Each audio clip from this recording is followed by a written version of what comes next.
this show. This wouldn't have been able to be done without them. And if you feel so inclined to become a supporter yourself, we are accepting donations at the entrance of the theater. And now, the Susquehanna University Shakespeare Club is proud to present Two Gentlemen of Verona.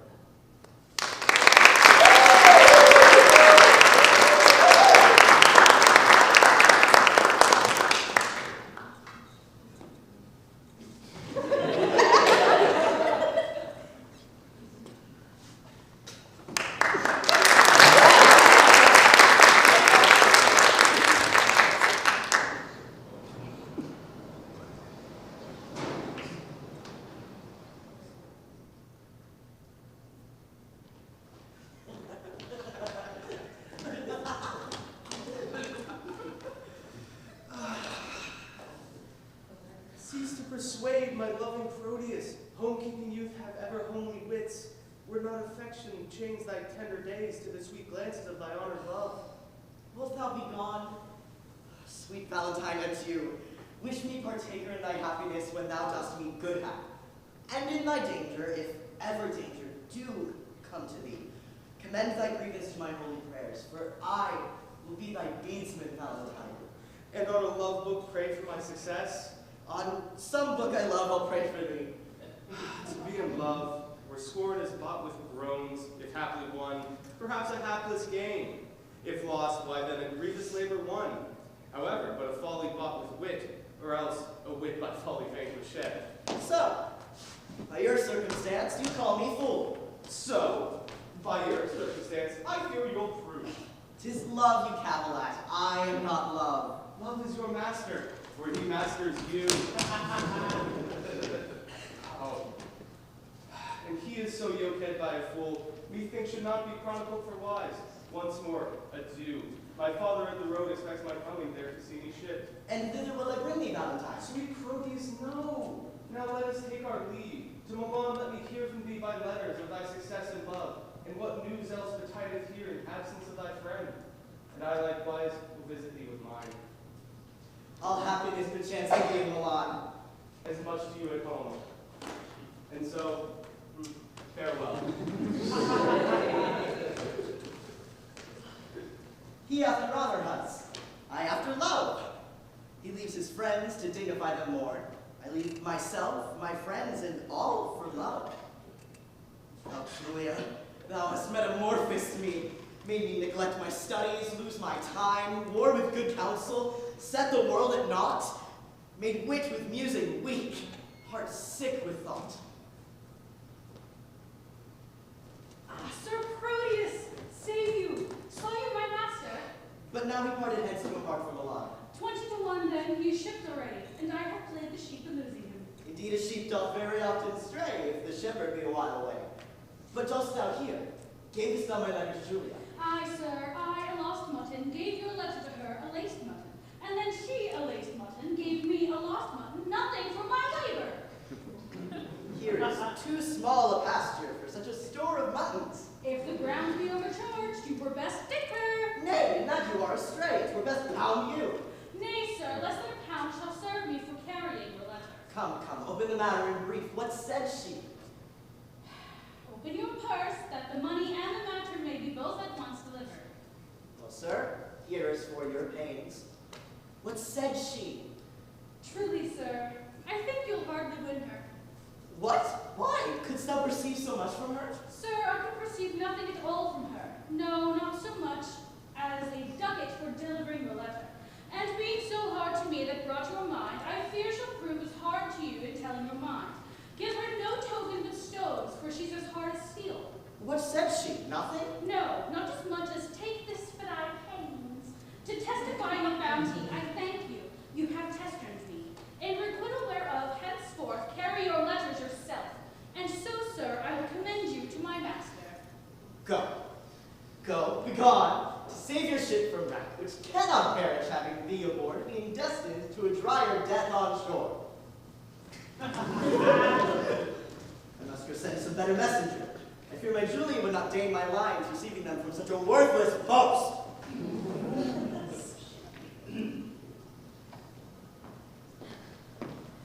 But say, Lucetta, now we are alone, what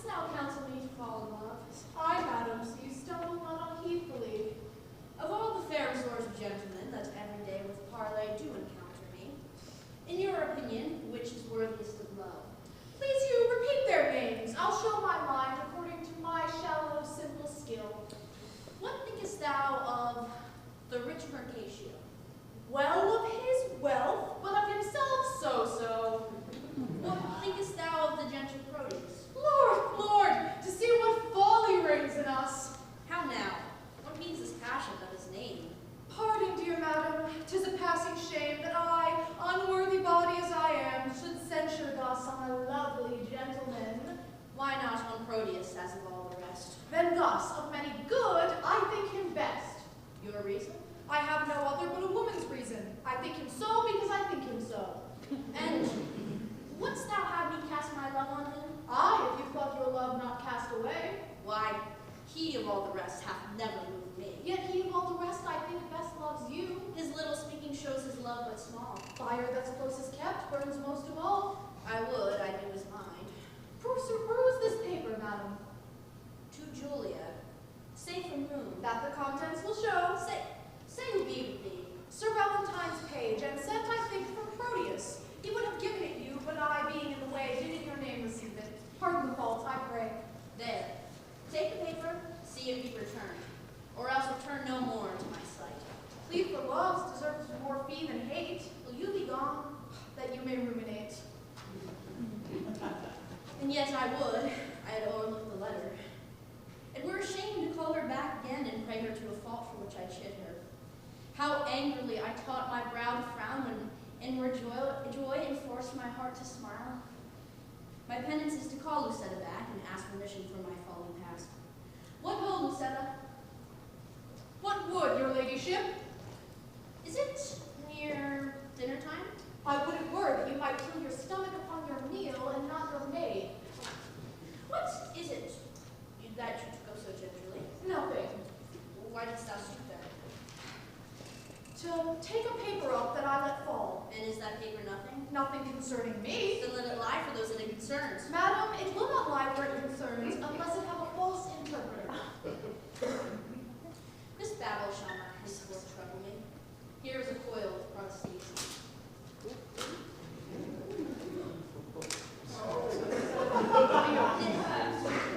Go, get you gone. And let the papers lie. You would be fingering them to anger me. She makes it strange, but she would be best pleased to be so angered with another letter. Nay, would I were so angered with the same, oh, hateful hands to tear such loving words. I'll kiss each several paper for amends. Look, here is writ, kind Julia. Unkind Julia, as in revenge of thy ingratitude, I throw thy name against the bruising stones, trampling contemptuously on thy disdain. And here is writ, love-wounded Proteus. Poor wounded name, my bosom as a bed shall lodge thee till thy wound be thoroughly healed, and thus I search it with a sovereign kiss. But twice or thrice was the name Proteus written down. Be calm, gentle wind, blow not a word away, until I have found each letter in the wet letter, except for mine own name. That some whirlwind bear unto a ragged, fearful, hanging rock, and throw it thence into the sea. Lo, here in one line is his name twice writ. Poor forlorn Proteus, passionate Proteus, to sweet Julia. That will tear away. And yet I will not. 'Tis so prettily he couples it with his complaining names. Thus I will fold them upon one another. Now kiss, embrace, contend, do what you will.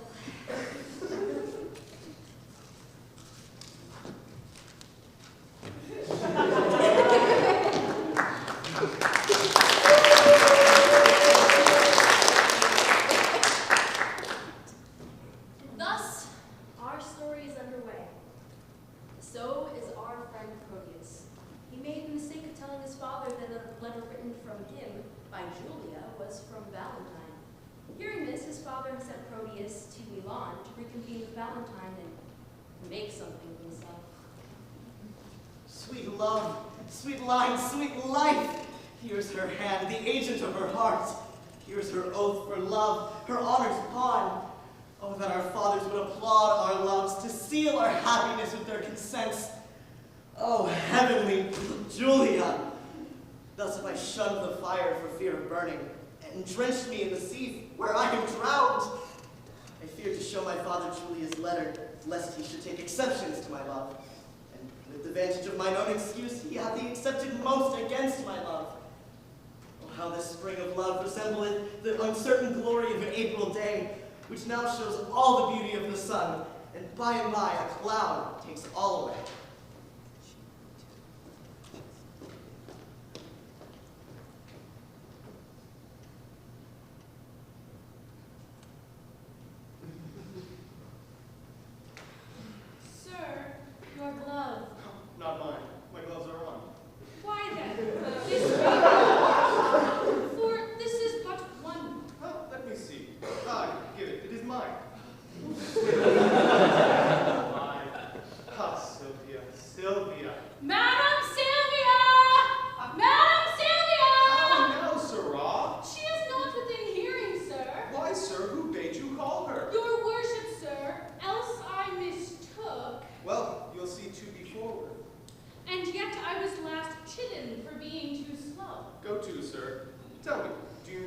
Sylvia? See that your worship loves. Why, how know you that I am in love? Married by these special marks. First, you have learned, like Sir Proteus, to wreathe your arms like a malcontent, to sigh like a schoolboy that had lost his ABC, to weep like a young wench that had buried her grandam, to watch like one that fears robbing. And now you are metamorphosed, with a mistress that when I look on you, I can hardly think you my master. But tell me, dost thou know Lady Sylvia? She that you gaze on so as she sits at supper? Hast thou observed that? Even she, I think. Why, sir, I know her not. Dost thou know her by my gazing on her, or yet knowest her not? She is not so fair as of you well favored. I mean that her beauty is exquisite, but her favor, and how esteemest thou me? I account of her beauty. You never saw her since she was deformed. How long hath she been deformed? Ever since you loved her. Ever since I saw her, and I still see her. If you love her, you cannot see her. Why? Because love is blind. Oh, that you had mine eyes, or your own eyes had the lights that they were wont to have you, when you chid at Sir Proteus for going unguarded. What should I see then? Your own present folly and her passing deformity. For he, being in love, could not see to garter his hose, and you, being in love, cannot see to put on your hose. Be like boy, then you are in. For last morning you could not see to wipe my shoes. True, sir. I was in love with my bed. I thank you. You sweep me for my love, which makes the bolder to chide you for yours. In conclusion, I stand affected to her. I would you were set, so your affection would cease. Last night she enjoined me to write some lines to one she loves. And have you? I have. Are they not lately writ? No, boy, but as well as I can do. Peace, here she comes.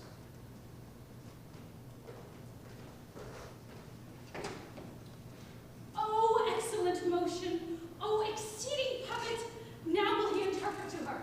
Madam and mistress, 1,000 good morrows. Oh, give ye good even. Here's a million of manners. Sir Valentine and servant, to you 2,000. He should give her interest, and she gives it him. As you enjoyed me, I have writ you a letter unto the secret nameless friend of yours, which I was much unwilling to persuade in, but for the duty of your ladyship. I thank you, gentle servant. 'Tis very quickly done. Now, trust me, madam, it came hardly off for being ignorant to whom it goes. I read it very doubtful. Perchance you think too much of so much pains? No, madam, so instead you I will write. Please, you command 1,000 times as much, and yet... A pretty period. Well, I guess the sequel, and yet I will not name it, and yet I care not, and yet take this again, and yet I thank you, meaning henceforth to trouble you no more. And yet you will, and yet another yet. What means your ladyship? Do you not like it? Yes, yes, the lines are very quaintly writ, but since unwillingly, take them again. Nay, take them. Madam, they are for you. Aye, you writ them, sir, at my request, but I will none of them. They are for you. Please. I would have them written more movingly. Please you, I'll write your ladyship enough. And when it's writ, for my sake, read it over, and if it please you, so, if not, why so? If it please me, madam, what then? Why, if it please you, take it for your labor. And so good morrow, servant. Oh, jest unseen, inscrutable, invincible.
Have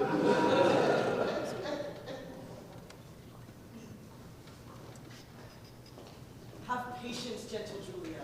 I must when there's no way to meet it. When possibly I can, I will return. If you turn not, you will return the sooner. Take this in remembrance of thy Julia estate. Why then, we'll make an exchange. Here, take you this. And seal the bargain with a holy kiss.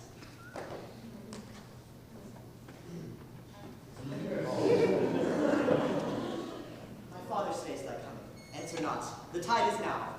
Now, not thy tide of tears. The tide that will stay me longer than I should. Julia, farewell.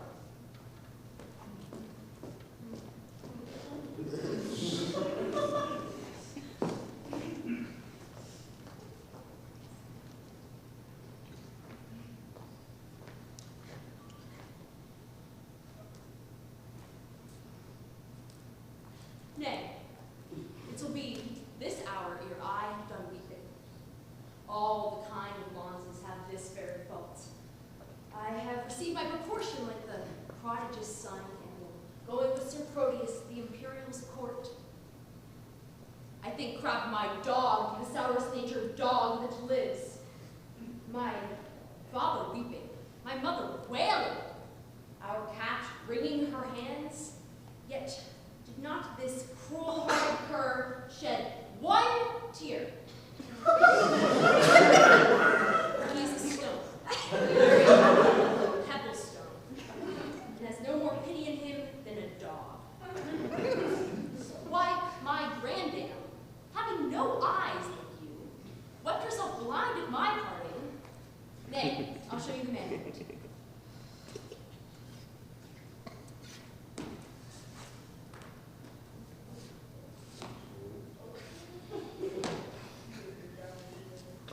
This shoe is my father. No, this left shoe is my father. No, this left shoe is my mother. Nay, hath not so neither.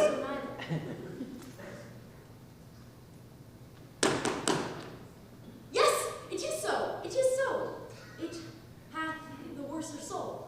This shoe with the hole in it is my mother. This my father. My wheels on it, they're his. And I'm the dog. No, the dog is himself, and I'm the dog. No, the dog is me, and I am myself. So. That's my father. Father, your blessing. Now, could he not speak a word for weeping? Now, should I kiss him? Well, he weeps on. Now come back to my mother. Oh, how she could speak now like a old woman. Well, I kiss her. Oh. Why, there it is. My mother's breath up and down. All this while, the dog speak not a word nor shed a tear. But see how I lay the dust with mine. Laws, away, away, aboard! Thy master is shipped. Wilt thou go? Yes, I will go.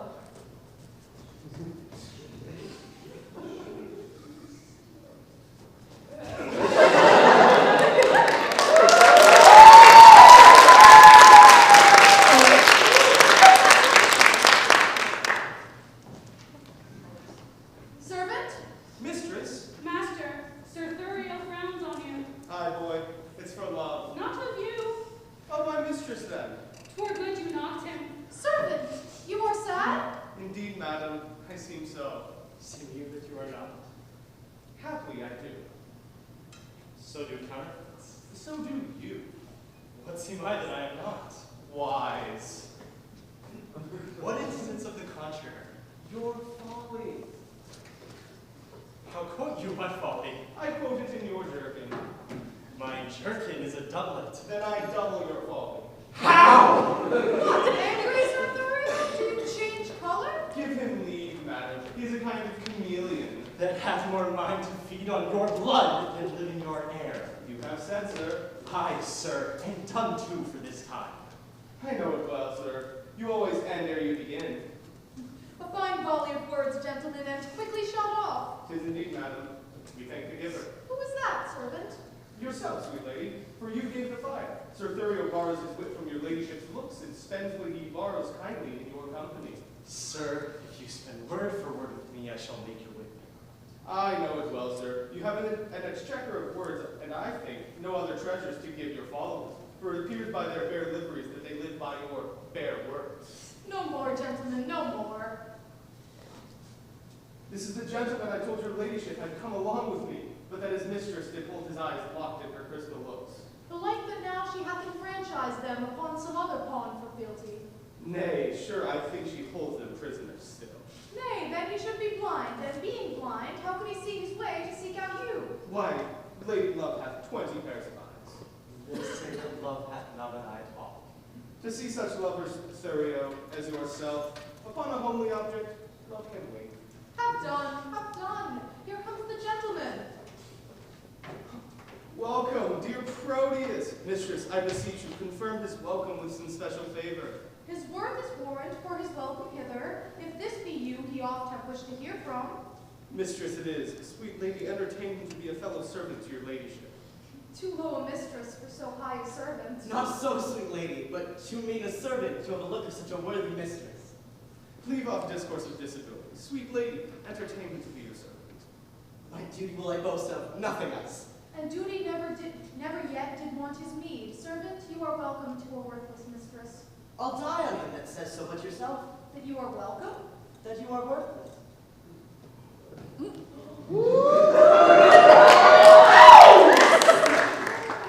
Madam, my lord and father would speak with you. I wait upon his pleasure. Come, Sir Thurio, go with me. Once more, new servant, welcome. I'll leave you to confer of home affairs. When you have done, we look to hear from you. We'll both attend upon your ladyship.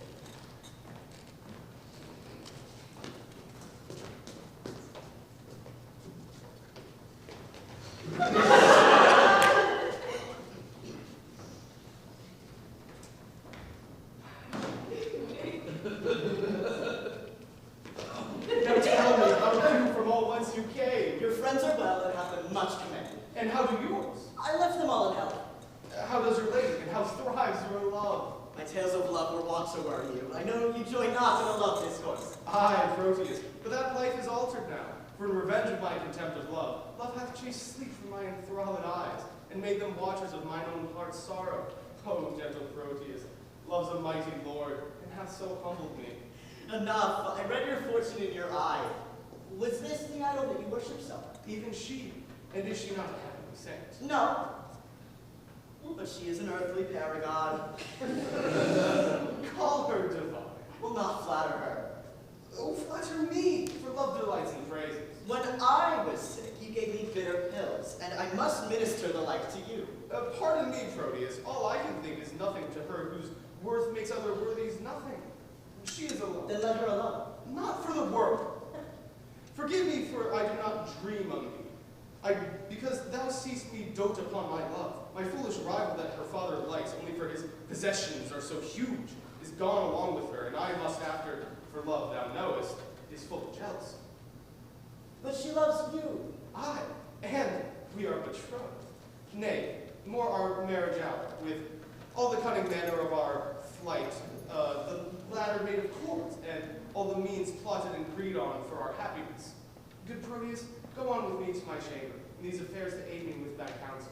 Go on before. I shall inquire you forth. I must unto the road to disembark of some necessaries that I need to use, and then I'll presently attend. Will you make haste? I will.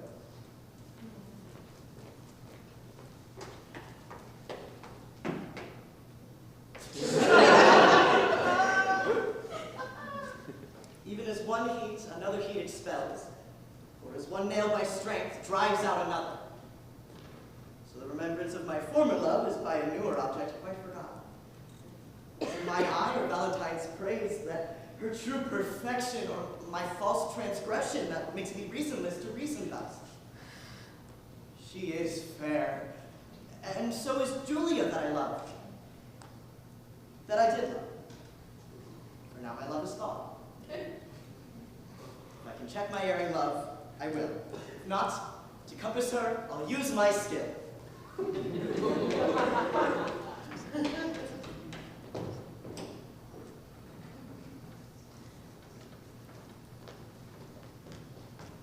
Lance, by mine honesty, welcome to Padua.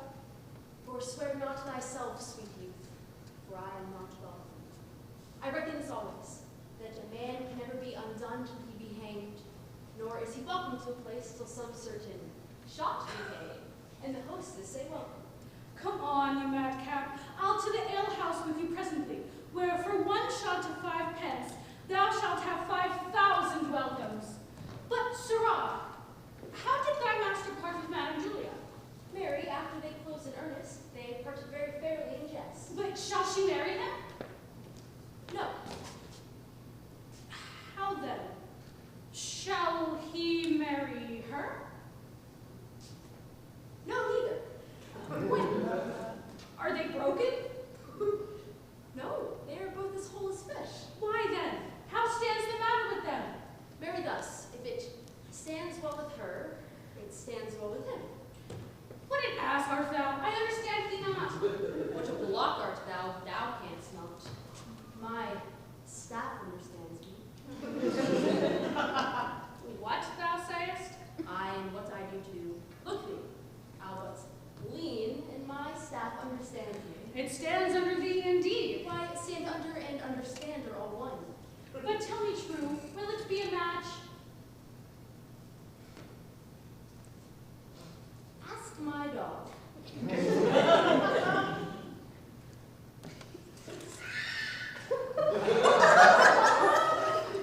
he say aye, it will.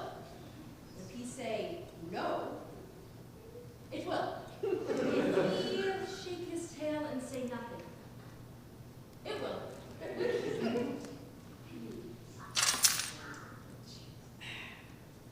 The conclusion is, then, that it will. Thou shalt never receive such a secret from me with thy terrible.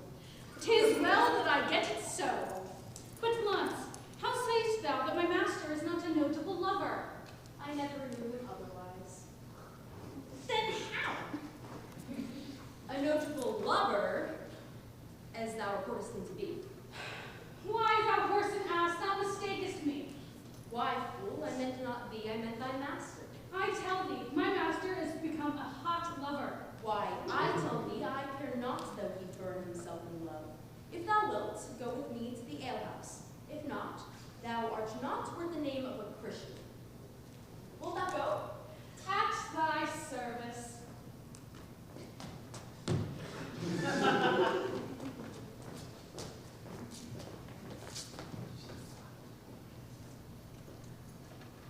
To leave my Julia shall I be forsworn. To love fair Sylvia shall I be forsworn. To wrong my friend I shall be much forsworn. And even that power which gave me first my oath provokes me to this threefold perjury. Love bade me swear, and love bids me forswear. Julia I lose, and Valentine I lose. If I keep them, I needs must lose myself. I will forget that Julia is alive.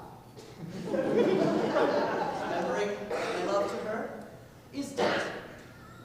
And Valentine I'll hold an enemy. Aiming at Sylvia as a sweeter friend. I cannot now prove constant to myself without some treachery used to Valentine. This night, he meeteth with a corded ladder to climb celestial Sylvia's chamber window, myself in counsel his competitor. Now presently, I'll give her father notice of their disguising and pretended flight. Who will, enraged, will banish Valentine, for Thurio he intends shall wed his daughter. But Valentine being gone, I will quickly cross, by some sly trick, blunt Thurio's dull proceeding. Love, lend me wings to make my purpose swift, as thou hast lent me wits to plot this drift.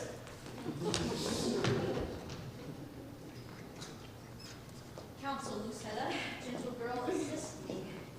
And even in kind love I do conjure thee, who art the table wherein all my thoughts are visibly characterized and engraved, to lesson me and tell me some good mean how with my honor I may undertake a journey to my loving Proteus. Alas, the way is wearisome and long. A true devoted pilgrim is not weary to measure kingdoms with his feeble steps, much less shall she that have love's wings to fly. And when the flight is made to one so dear of such sheer perfection as Sir Proteus. Better forbear till Proteus make return. Oh, knowest thou not his looks are my soul's food?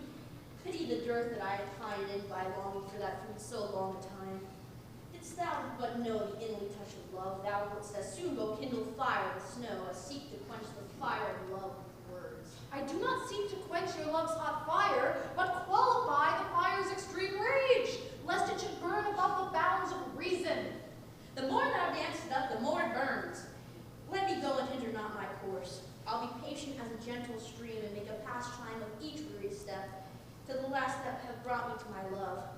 And there I'll rest after much turmoil, a blessed soul doth in Elysium. But in what habit will you go along? Not like a woman, for I would prevent the loose encounters of vicious men.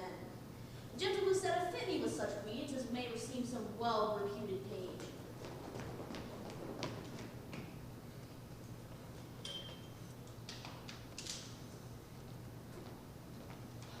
What fashion, madam, shall I make your breeches? That fits as well as, tell me, good my lord, what compass will you wear your farthingale?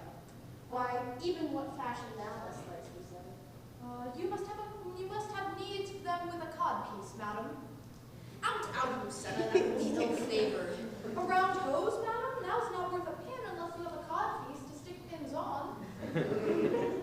Lucetta, as thou lovest me, let me have what thou think is most meet and manly.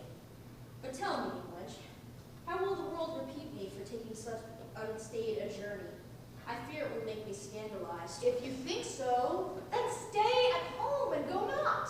Nay, that I will not. Then never dream on infamy, but go. If Proteus like your journey when you come, no matter who's displeased when you are gone, I fear me he will scarce be pleased withal. Now, as thou lovest me, do him not that wrong to bear a hard opinion of his truth. Only deserve my love by loving him. And presently go with me to my chamber to take a note of what I stand in need of to furnish me upon my long journey. All that is mine I leave at thy dispose, my goods, my lands, my reputation. Only in lieu thereof dispatch me hence. Come, answer not to it presently. I am impatient of my tarriance.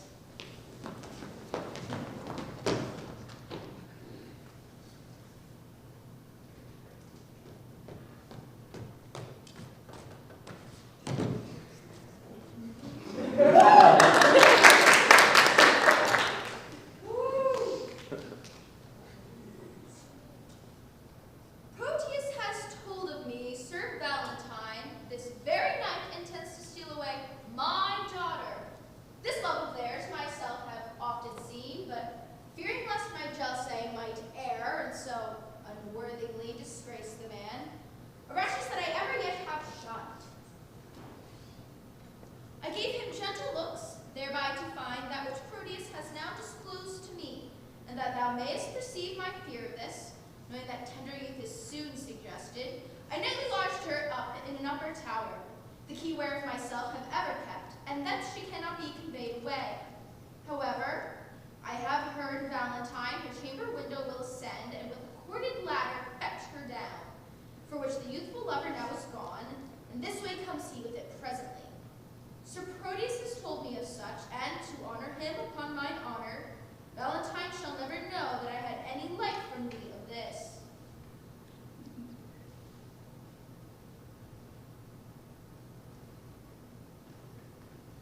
Sir Valentine, whither away so fast? Pleasing your grace, there's a messenger that stays to bear my letters to my friends, and I'm going to deliver them. Be they of much import? The tender of them doth but signify my health and happy being in your court. Nay then, no matter. Stay with me a while. I am to break with thee of some affairs that touch me near, wherein thou must be secret.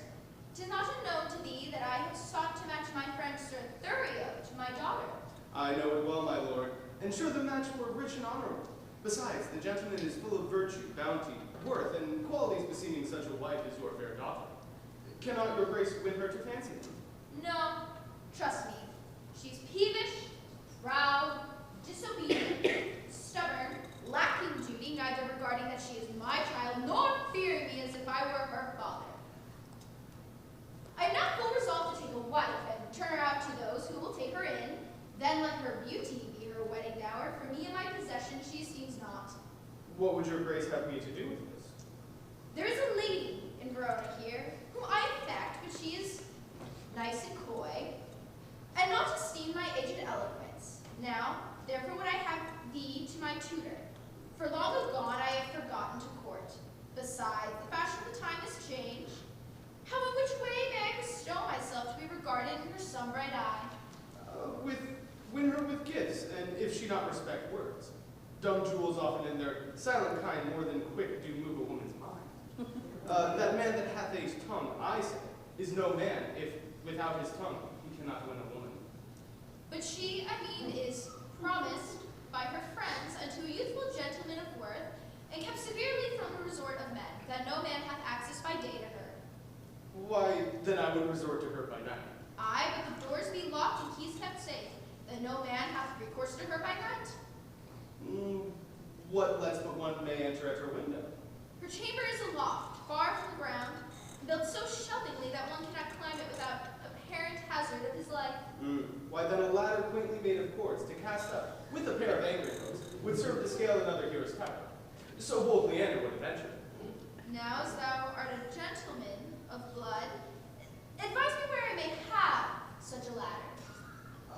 What would you use it? Pray, sir, tell me that. This very night, for love is like a child that longs for everything he can come by. By 7 o'clock, I'll get you such a ladder. But, pardon me, I will go to her alone. How shall I best convey the ladder thither? It will be light, my lord, and you may bear it under a cloak that is of any length. Oh, look as long as thine will serve the turn. Aye, my good lord. Then let me see thy cloak. I'll give you one such another length. Why, any cloak will serve the turn, my lord. How shall I fashion you to wear a cloak?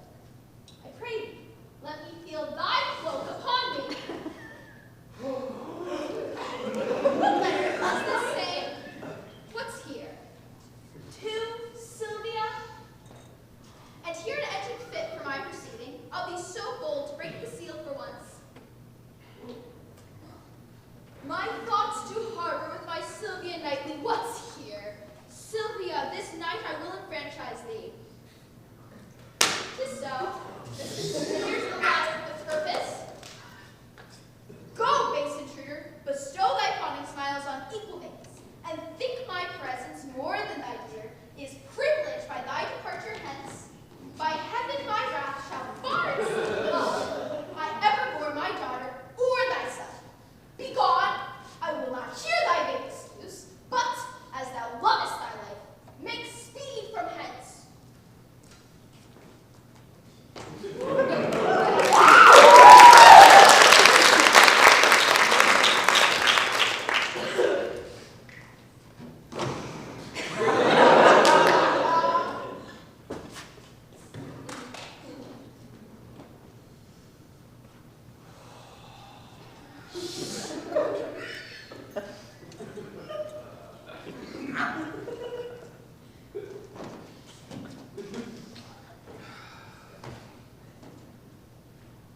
And why not death, rather than living torment?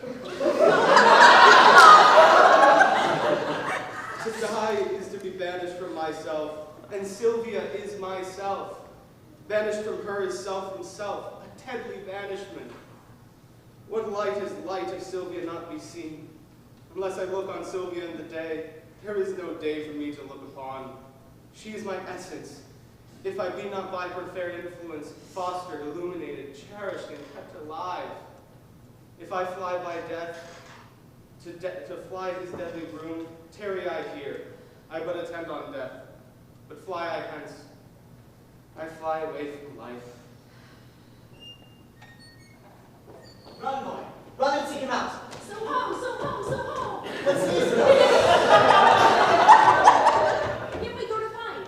There's not a hair on his head, but 'tis a Valentine. Valentine? No, Who then? His spirit? neither, What then? nothing. Can nothing speak? Master, shall I strike? What wouldst thou strike? Villain, forbear. Why, sir, I'll strike nothing, I pray you. Sirrah, I say forbear. Friend Valentine, a word? My ears are stopped and cannot hear good news. So much of bad already hath possessed them. Then in dumb silence will I bury mine, for they are harsh, untunable, and bad. Is Sylvia dead? No, Valentine. No Valentine indeed, for sacred Sylvia. Hath she forsworn me? No, Valentine. No Valentine, if Sylvia hath forsworn me. What is your news? Sir, there is a proclamation that you were vanished. That thou art banished. Oh, that's the news from hence, from Sylvia, and from me, thy friend. Oh, I have fed upon this woe already. Now excess of it will make me surfeit. Doth Sylvia know that I am banished? Aye, aye, and she hath offered to the doom, which on reverse stands in effectual force, a sea of melting pearl, which some call tears. Those at her father's churlish feet she endured, but neither bended knees, pure hands held up, sad sighs, deep groans, nor silver-shedding tears could penetrate her uncompassionate sire. But Valentine, if he be tame, must die. Besides, her intercession chafed him so, when she for thy repeal was suppliant, that to close prison he commended her, with many bitter threats of binding.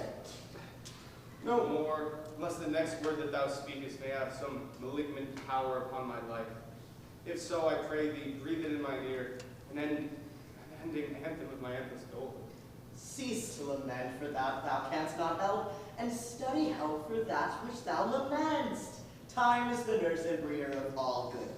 Here, if thou stay, cannot see thy love, besides staying will abridge thy life. The time now serves not to expostulate. Come, I'll convey thee through the city gates, and ere I part with thee, confer at large of all that may concern thy love affairs. As thou lovest Sylvia, though not for thyself, regard thy danger, and along with me. I pray thee, Launce, and if thou seest my boy, bid him make haste, and meet me at the north gate. Go, Sirrah, find him out. Come, Valentine. Oh, my dear Sylvia, hapless Valentine.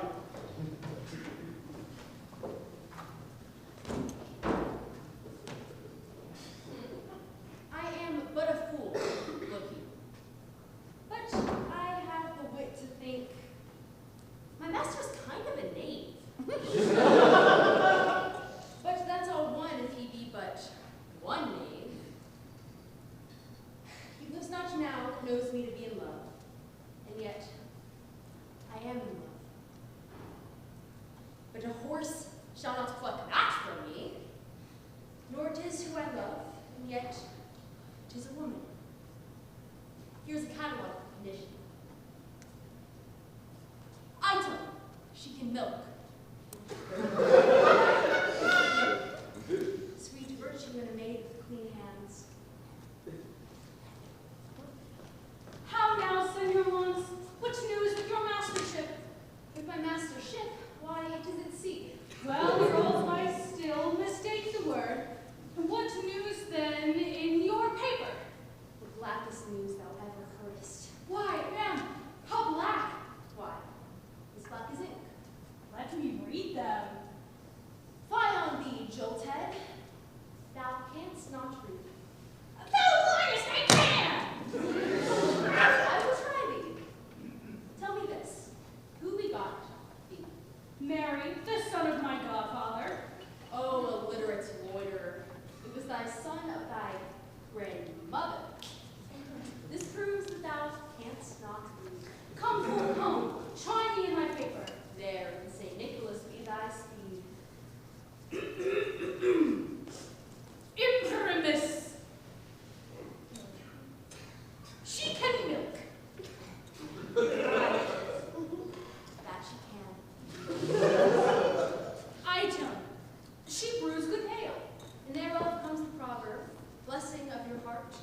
brew good ale.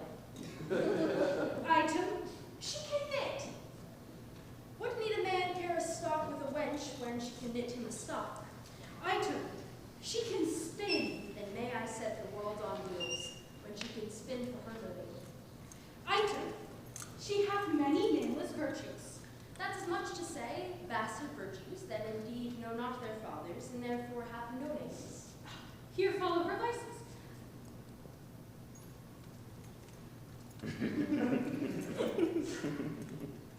Close at the heels of her virtues. Item, she is not to be kissed, fasting in respect of her breath.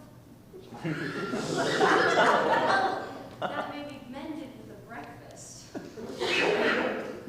Item, she hath a sweet mouth. That amends for her sour breath. Item, she hath no teeth. I care not for that neither. I love crust. Item, she is cursed. Well, the best is she hath no teeth to bite. Item, she will often praise her liquor. If her liquor be good, she shall. If not, I will. For good things should be praised. Item, she hath more hair than wit, and more faults than hairs, and more wealth than faults. Stop there. I'll have her. She was mine and not mine twice or thrice in that last argument. Rehearse that once more. Item, she hath more hair than wit. More hair than wit? It may be. I'll prove it. The cover of the salt hides the salt, and therefore it is more than the salt. The hair that covers the wit is more than the wit, and the greater hides the less. What next? And more faults than hairs. Oh, that's monstrous. That be out. Oh, and more wealth than faults. Why? That makes the faults gracious. Well, I'll have it. And if it be a match, and nothing's impossible, what then? Why then, I'll tell thee that thy master waits for thee at the north gate. For me, For thee? Aye, who art thou? He hath stayed for a better man than thee. and must I go to him? Thou must run to him, for thou hast stayed so long that going will scarce serve it. Why didst not tell me sooner? Hawks of your love letters! Now I swing for reading my letter, an unmannerly brute that will thrust himself into secrets. Why? I'll follow and rejoice in the boy's correction.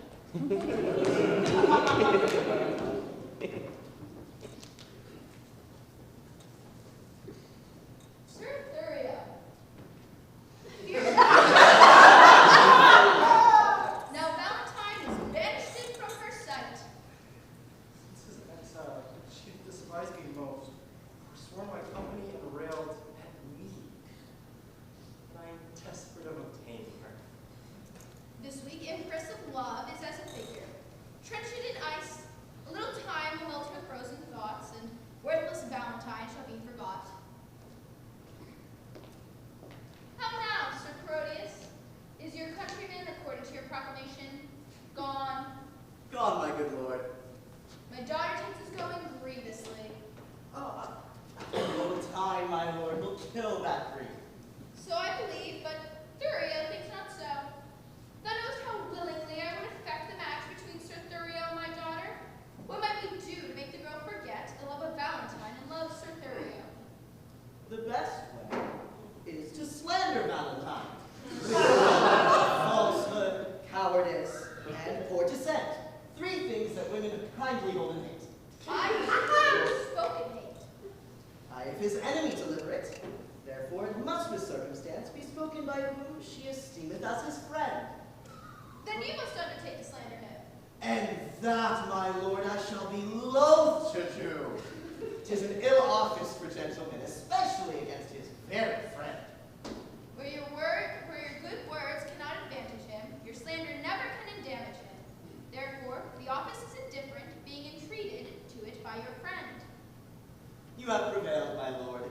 If I can do it by aught that I can speak in mistress' praise, she shall not long continue to love for him. But say this weed her love for Valentine, it follows not that she would love Sir Thurio. Therefore, to enlarge your love for him, lest it should rather be good to none, must provide to bottom it on me.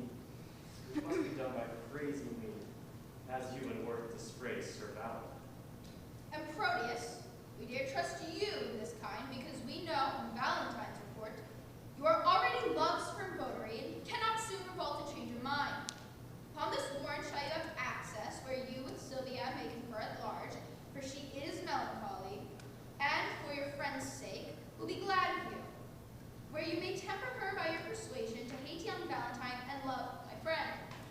As much as I can do, I will effect. But you, Sir Thurio, are not sharp enough. Aye, much as the force of heaven bred Posey.